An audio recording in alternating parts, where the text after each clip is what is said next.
नमस्कार, आपके साथ मैं हूं अदिति त्यागी। तो कोयला घोटाले में आपको बता दें, आरोपी नवीन जिंदल की मुश्किल और ज्यादा बढ़ गई है। मामले में सह आरोपी और जेएसपीएल के सीए रहे सुरेश सिंघल को सरकारी गवाह बनाने की मंजूरी विशेष सीबीआई अदालत ने दे दी है। जेएसपीएल के सीए रहे सुरेश सिंघल कोल ब्लॉक मामले में सह आरोपी हैं। उन्होंने कोर्ट में अर्जी दायर कर अप्रूवर यानी सरकारी गवाह बनने की मांग की थी, जिस पर कोर्ट ने अपना फैसला सुनाते हुए अशोक सिंघल को सुरेश सिंघल को सरकारी गवाह बनाने की मंजूरी दे दी। इसके अलावा कोर्ट ने सुरेश सिंघल के बयान को आधार बनाया और उन सभी लोगों से पूछताछ की भी इजाजत दी जिनके नाम सुरेश सिंघल ने लिए थे। तो नवीन जिंदल के लिए जोरदार झटका, बड़ा झटका इसको माना जा सकता है, क्योंकि उनके पूर्व सीए सुरेश सिंघल अब अप्रूवर यानी सरकारी गवाह बन गए हैं। सुरेश सिंघल की तरफ से यह अर्जी दी गई थी। सीबीआई ने कहा था उसे कोई आपत्ति नहीं है। सीबीआई की विशेष अदालत ने भी सरकारी गवाह बनने की इजाजत दे दी है। आपको जल्दी से हम बता देते हैं कि आखिर सुरेश सिंघल हैं कौन, जो अब कोयला घोटाले में सरकारी गवाह बनने जा रहे हैं। कोयला घोटाले के से आरोपी हैं सुरेश सिंघल। न्यू दिल्ली एग्जिम के डायरेक्टर भी हैं सुरेश सिंघल। सुरेश सिंघल जेएसपीएल को अपनी सेवाएं देते रहे हैं। सुरेश सिंघल पेशे से चार्टेड अकाउंटेंट हैं। नवीन जिंदल के पूर्व सीए रहे हैं। सुरेश सिंघल का दावा है कि वो घोटाले के बारे में बहुत कुछ जानते हैं। सिंघल का आरोप कि सरकारी गवाह बनने की पेशकश के बाद उन्हें धमकी मिली। नवीन जिंदल के करीबी सुशील मारू पर जान से मारने की धमकी देने का आरोप सुरेश सिंघल की तरफ से लगाया गया।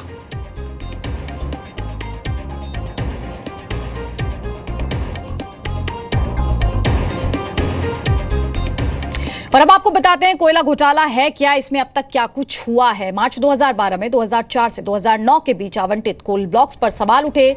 31 मई 2012 में सीवीसी ने सीबीआई को जांच करने का निर्देश दिया। ये निर्देश प्रकाश जावड़ेकर और हंसराज अहीर की याचिका पर दिया गया। 17 अगस्त 2012 को कोलगेट पर सीएजी की रिपोर्ट संसद में पेश की गई।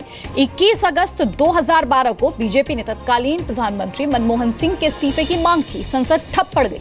25 अगस्त 2012 को यूपीए सरकार ने कहा घाटे को लेकर सीएजी के दावे में दम नहीं है। 29 अगस्त 2012 को कांग्रेस के नेता कपिल सिब्बल ने यह आरोप भी लगाया कि एनडीए के दौर में शुरू हुआ था कोल ब्लॉक आवंटन। 4 सितंबर 2012 को सीबीआई ने दिल्ली, मुंबई, नागपुर, कोलकाता, रायपुर समेत 10 शहरों में रेड की। 12 मार्च 2013 को सुप्रीम कोर्ट ने सीबीआई से कहा जांच रिपोर्ट सरकार से साझा ना की जाए। 26 अप्रैल 2013 को तत्कालीन सीबीआई निदेशक रंजीत सिन्हा ने सुप्रीम कोर्ट में हलफनामा दायर किया और ये माना कि जांच रिपोर्ट अश्विनी कुमार से साझा की गई थी। 29 अप्रैल 2013 को सीबीआई ने सुप्रीम कोर्ट से कहा कि जांच रिपोर्ट में 20% बदलाव किए गए। 8 मई 2013 को स्टेटस रिपोर्ट कानून मंत्री और पीएमओ के अधिकारियों के साथ शेयर करने पर सुप्रीम कोर्ट ने नाराजगी जताई और तभी सुप्रीम कोर्ट ने कहा कि सीबीआई पिंजरे में कैद तोते की तरह है जिसके कई मालिक हैं। 24 सितंबर 2014 को सुप्रीम कोर्ट ने 4 को छोड़कर सभी कोल ब्लॉक आवंटन रद्द कर दिए थे।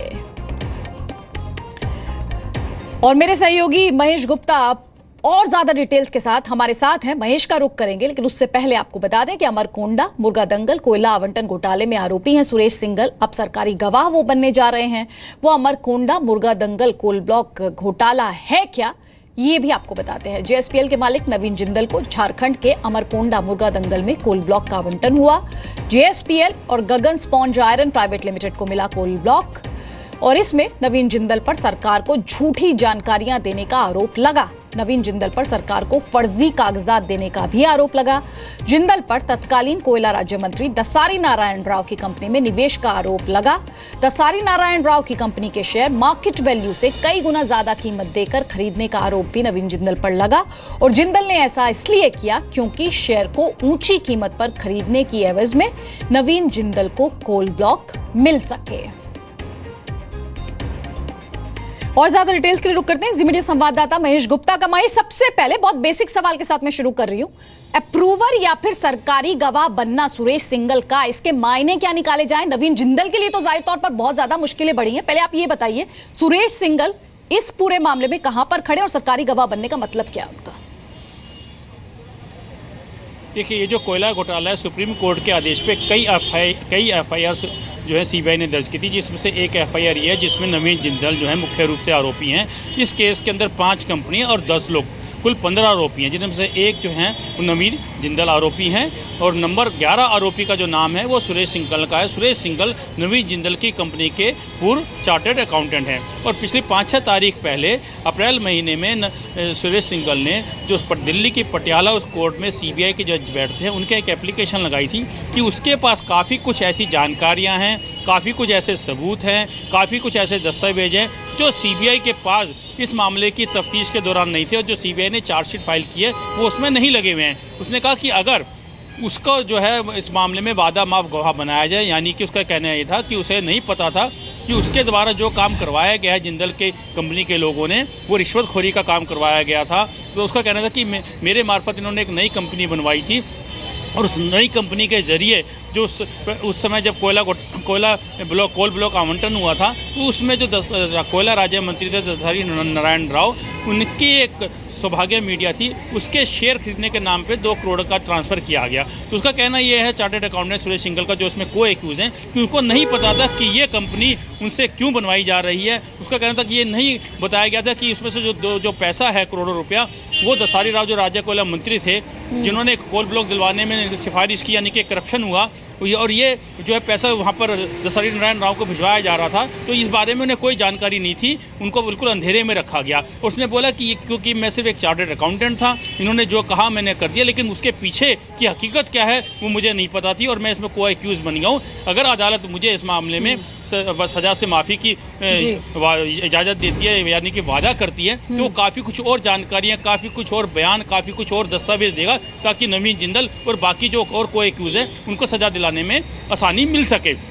इसकी इस एप्लीकेशन के बाद जो सीबीआई की कोर्ट है, एडिशनल सेशन जज भरत पराशर, उन्होंने सीबीआई को आदेश दिया था कि वो सुरेश सिंघल से पूछताछ करें। उसके बाद सीबीआई ने अपनी रिपोर्ट अदालत में दाखिल की थी, जिसमें कहा था कि हाँ, सुरेश सिंघल के बयान उनके लिए काफ़ी लाभकारी हैं, सुरेश सिंघल से काफ़ी जानकारियाँ मिली हैं, सुरेश सिंघल से काफ़ी सबूत मिले हैं, जिनसे कि बाकी आरोपियों को सजा दिलाने में आसानी होगी। और इसलिए सीबीआई ने कहा कि हम भी सुरेश सिंघल का सरकारी गवाह या गवर्नमेंट अप्रूवर बनाने का जो है समर्थन करते हैं। हालांकि बाकी नवीन जिंदल के वकील और बाकी आरोपियों के वकीलों ने इसका विरोध किया था, लेकिन कोर्ट ने कहा कि इस स्टेज पर उनके विरोध के कोई मायने नहीं है, क्योंकि जो ट्रायल चलेगी वहीं पर ये सब देखा जाएगा। और आज अदालत ने बाकायदा जो उसकी अर्जी थी सुरेश सिंघल की, और सीबीआई ने भी इस बात का समर्थन किया था कि सुरेश सिंघल को वादा माफ सरकारी गवाह बना दिया जाए, तो उस पर आज सीबीआई कोर्ट ने मोहर लगा दी। इसके मायने ये हैं कि एक मैं इसमें आपको सबसे बड़ी बात बताना चाहूँगा, जो एक आम दर्शकों के लिए, उन्हें समझाने के लिए भी, कि जैसे कि कोई 3 लोग बैंक लूट कर आ रहे हैं या किसी की हत्या करके आ रहे हैं और एकदम से वो टैक्सी में बैठे और ड्राइवर को कहा चलो हमें ले चलो, और बाद में जो है ड्राइवर को पता चलता है कि अरे तो लूट कर आए थे, लेकिन तब तक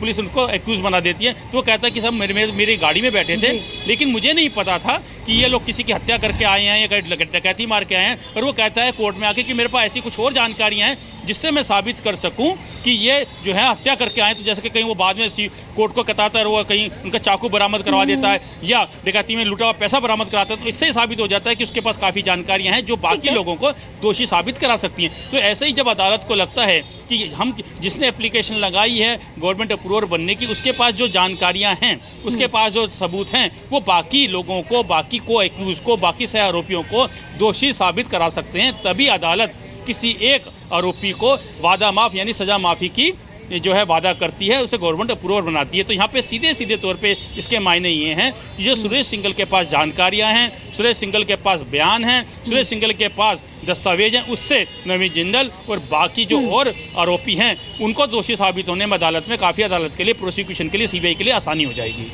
महेश, आपने बहुत सरल शब्दों में हमारे दर्शकों को बताया कि किस तरीके से सरकारी गवाह बनने से क्या फर्क पड़ रहा है, लेकिन अब उतने ही सरल शब्दों में हमारे दर्शकों को आप ये भी बताइए कि सुरेश सिंघल का सरकारी गवाह बन जाना जिंदल और जिंदल की कंपनी के लिए कितनी बड़ी मुश्किलें खड़ा करेगा। देखिए, क्योंकि हमारे पास जानकारी कुछ है, लेकिन हम जानकारी को खोल नहीं सकते, क्योंकि ये जो सीबीआई ने अपनी रिपोर्ट है सीलबंद लिफाफे में कोर्ट के सामने रखी थी कि सुरेश सिंघल ने क्या बयान दिए, क्या दस्तावेज दिए। लेकिन क्योंकि वो नवीन जिंदल की जो कंपनी में पूर्व चार्टर्ड अकाउंटेंट थे, उनके पास काफ़ी ऐसी जानकारियाँ कि नवीन जिंदल की कंपनी का, नवीन जिंदल के कौन कौन लोग कहाँ पैसा इन्वेस्ट करते हैं, किस तरह से पैसे का लेन देन करते हैं, क्योंकि इस मामले के अंदर जो जिंदल और जिंदल के लोगों पे और उसकी कंपनी पे आरोप है वो धोखाधड़ी का है और आपराधिक साजिश का है और करप्शन का है। करप्शन के मायने ये कि जो इसमें सरकारी अधिकारी है, चाहे वो सरकारी अधिकारी है, चाहे वो कोयला सचिव थे, चाहे वो पब्लिक सर्वेंट यानी कि जन सेवक उस समय जो है राज्य कोयला मंत्री दसारी नारायण राव थे, क्या उनको पैसा गया? तो क्योंकि ये सारी जानकारी ये चार्टर्ड अकाउंटेंट सुरेश सिंघल के पास है, इसी वजह से इस मामले में करप्शन की धारा भी लगी है, भ्रष्टाचार निरोधक कानून है उसकी धारा भी लगी है। तो काफ़ी कुछ अहम जानकारियां सुरेश सिंघल के पास हैं जो बाकायदा उसने सीबीआई को दी हैं और सीबीआई ने पिछली तारीख में एक काफ़ी मोटी फाइल बाकायदा कोर्ट को रखी भी थी, कोर्ट ने उसको देखा भी था। फिर कोर्ट ने कहा था पब्लिक प्रोसिक्यूटर को, जो इस मामले में स्पेशल पब्लिक प्रोसिक्यूटर नियुक्त किए गए हैं सुप्रीम कोर्ट द्वारा, कि आप इन सारी चीज़ों को देखें, इन सारी चीज़ों को समझ लें, क्योंकि अकाउंट से जुड़ी हुई हैं। हो सकता है इसमें किसी ऑडिटर की समस्या से कुछ समझने की जरूरत पड़े, किसी चार्टर्ड अकाउंटेंट से कुछ समझने की जरूरत पड़े, क्योंकि जब ट्रायल के दौरान जो पब्लिक प्रोसिक्यूटर है उसी को ही सारे आरोप साबित करने होते हैं, क्योंकि ये चार्टर्ड अकाउंटेंट हैं। चार्टर्ड अकाउंटेंट के पास सारा लेखा जोखा होता है, किसने क्या दिया, किसने किसको क्या दिया, किसने किसको क्यों दिया, किसको कितना देना था, किसको कितना कम दिया गया, किसको कितना कम देने के लिए क्या कुछ घालमेल किया गया। ये सारी जानकारियां सुरेश सिंघल के पास हैं जो उसने सीबीआई को दिया। सीबीआई उनको अदालत में रखेगी, जिससे यह तय है कि नवीन जिंदल की सजा होना हम कह सकते हैं कि बिल्कुल तय मानी जा सकती है। शुक्रिया महेश गुप्ता इस बड़ी खबर के लिए। तो सुरेश सिंघल, नवीन जिंदल के पूर्व सीए, सरकारी गवाह बनाने पर फैसला आ गया है, इजाजत उन्हें मिल गई है। अर्जी खुद सुरेश सिंघल की तरफ से दी गई थी और सीबीआई ने भी इस पर कोई एतराज नहीं जताया था।